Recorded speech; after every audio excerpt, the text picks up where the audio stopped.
اللہ تعالیٰ بندوں کو آزماتا ہے، پرکھ کرتا ہے، امتحان لیتا ہے، طرح طرح کی نعمتوں سے اسے مالا مال کرتا ہے، کاروبار وسیع ہو جاتا ہے، اس کے لیے دولت کے انبار لگ جاتے ہیں، دنیاوی مال و اسباب اس کے لیے جمع ہو جاتا ہے،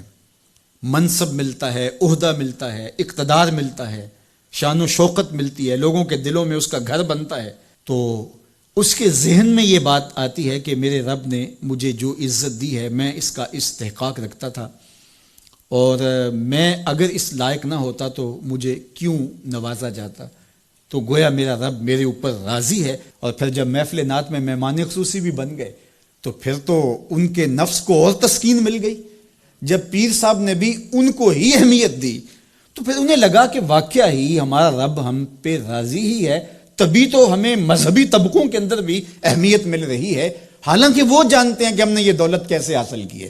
وہ جانتے ہیں کہ ہمیں سجدے کی توفیق نصیب نہیں ہے، وہ جانتے ہیں کہ آج اس محفل میں مہمان خصوصی سے تو کل ہم شراب خانے میں تھے، انہیں پتہ ہے،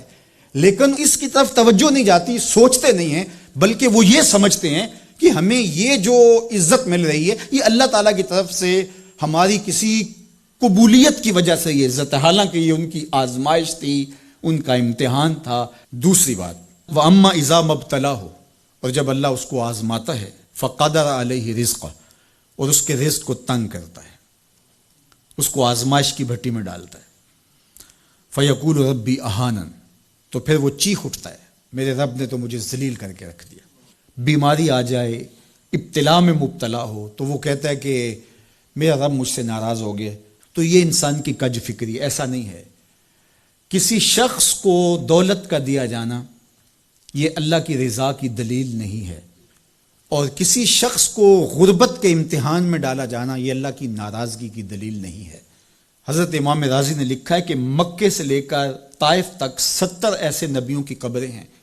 جن کی وفات صرف بھوک کی وجہ سے ہوئی، تکلیفوں میں، آزمائشوں میں، امتحانوں میں، ابتلاؤں میں اس کے بندے رہے ہیں۔ میرے اور آپ کے آقا و مولا حضور ختمی المرتبت کے گھر میں کبھی برابر چولہا نہیں جلتا تھا، کبھی کھانے کے لیے کچھ میسر نہیں ہوتا تھا، پانی پی کے اور کھجور کھا کے گزارا ہوتا تھا، تو یہ تو کوئی دلیل نہیں ہے۔ اللہ کی رضا کی دلیل کیا ہے؟ نیکی کی توفیق مل جانا۔ اور اللہ کی ناراضگی کی دلیل کیا ہے؟ کسی شخص کا گناہ پہ دلیر ہو جانا۔ کوئی بندہ گناہ پہ دلیر ہے اور معصیت،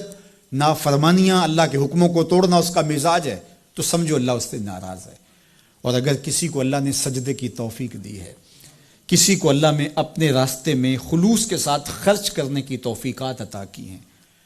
حلال حرام کی تمیز اس کو عطا کر دی گئی ہے، تو پھر سمجھ لو کہ اللہ اس پہ راضی ہے۔ باقی رہی بات کہ کسی کو دولت کا زیادہ دیا جانا، کسی کو کم دیا جانا، تو یہ آزمائش ہے۔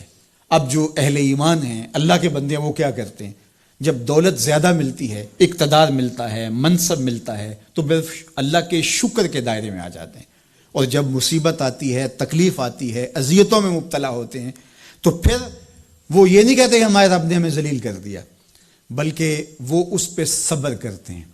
اور اللہ کے حضور دعائیں کرتے ہیں، التجائیں کرتے ہیں کہ مالک تو نے جو جس آزمائش میں ڈالا ہمیں پورا اترنے کی توفیق نصیب فرما، ہماری سفید پوشی کا بھرم نہ ٹوٹے، اور ہمیں اس مشکل وقت سے بچانا کہ جب ہماری یہ غربت ہمیں کفر تک لے جائے، اور جب ان کو دولت مندی دی جاتی ہے تو وہ ڈرتے ہیں کہ اللہ ایسا نہ ہو کہ یہ دولت ہمیں فرعون بنا دے، یہ دولت ہمیں نمرود بنا دے، ہمارے اندر بخل پیدا ہو، تکبر پیدا ہو، ہمارے اندر غرور پیدا ہو، تو وہ اس حالت کے اندر